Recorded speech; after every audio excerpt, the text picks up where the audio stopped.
to Globe Life. Excited to start the season. Excited for Team 128. They've been preparing, working hard, doing all the things that you would expect a high-level team to do. Come out since day one, very consistent chip on the shoulder.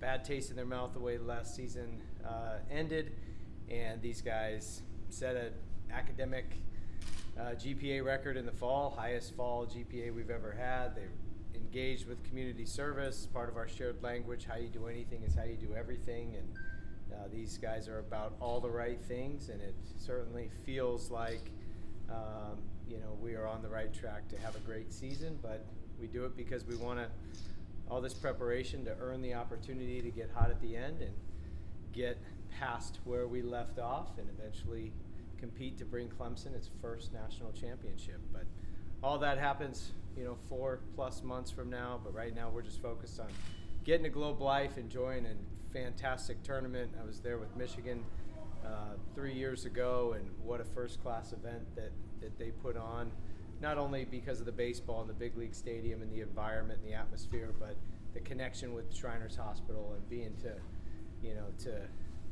add value to some kids that maybe haven't had it easy. We're bringing a player on our team, a kid named Eli, 10 years old. He's got one arm, one leg. He's got prosthetics. He came out here and practiced with us in the fall, and he had as much fun as anyone. And just for our guys to see him, he doesn't look at himself as someone with disabilities.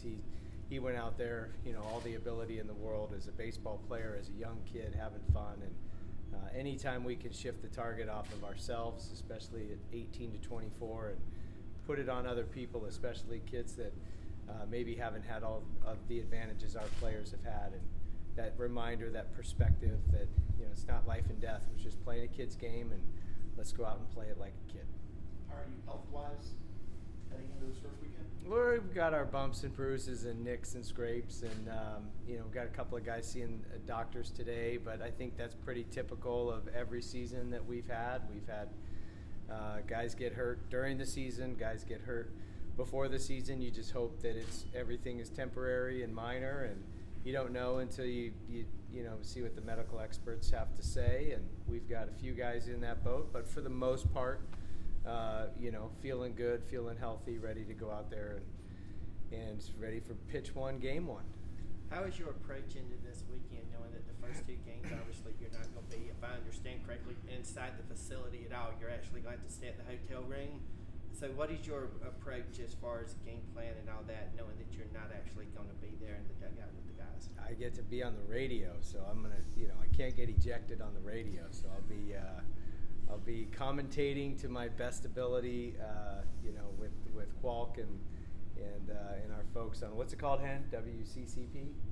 Clemson Athletic Network. Clemson Athletic Network. So I'll be on the radio and doing my very best from there. But yeah, weird kind of dumb rule. Can't even set foot in the stadium. But whatever. We'll make the best of it. Good, as we like to say. So the radio broadcast is not at the stadium, or you won't be originating? It should be in the stadium, but we got denied to be in the radio booth. Is that right? And you want to come out here? So yeah, can't be in the booth. So I'll have to do it from the hotel room. And have you designated an acting head coach? Yeah, Nick Schnabel's our assistant head coach, and he and I played together at East Carolina. We've been together this is our 13th season together. So he's team's in very good hands. He could have been a head coach a million times over. He's turned down multiple head coaching jobs. He's as soon as he does take that jump, he'll be one of the better head coaches in the country. So feel really good about him kind of running the team. Coach Jimmy Bellinger running the pitching staff, and then Griffin Mazer and the other guys helping out everywhere else. And so the team will be in good hands. And part of what we talk about as the group is, as coaches, our job is to eliminate our job.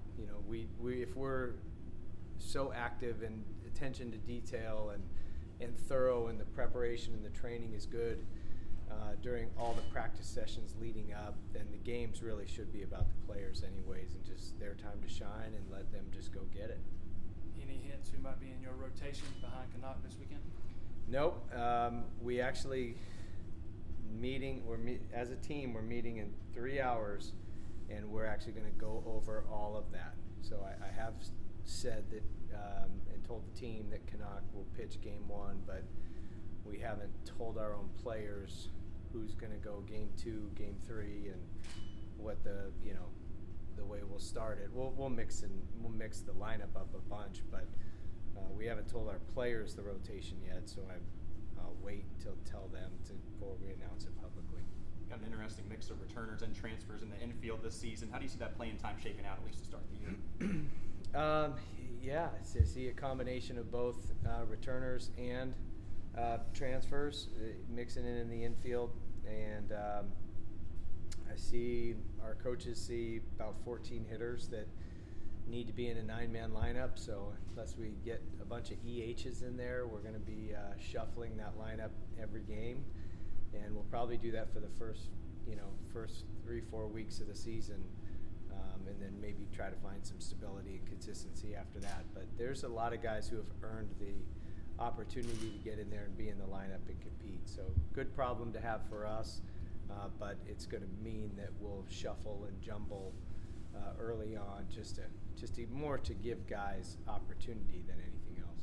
You mentioned the Shriners aspect, but just the brand and big game appeal of this tournament. Like, how did it come together on your end to get Clemson in that, and what are you excited about from just the showcase aspect? Yeah, so I got to know the guys at Rev Entertainment really well 3 years ago, and they're awesome. And again, they put on an incredible tournament. They just do a heck of a job. So their contracts with Globe Life, and they put on in conjunction with the hospital, they put on just a fantastic tournament. And our team had such a good experience in 2022.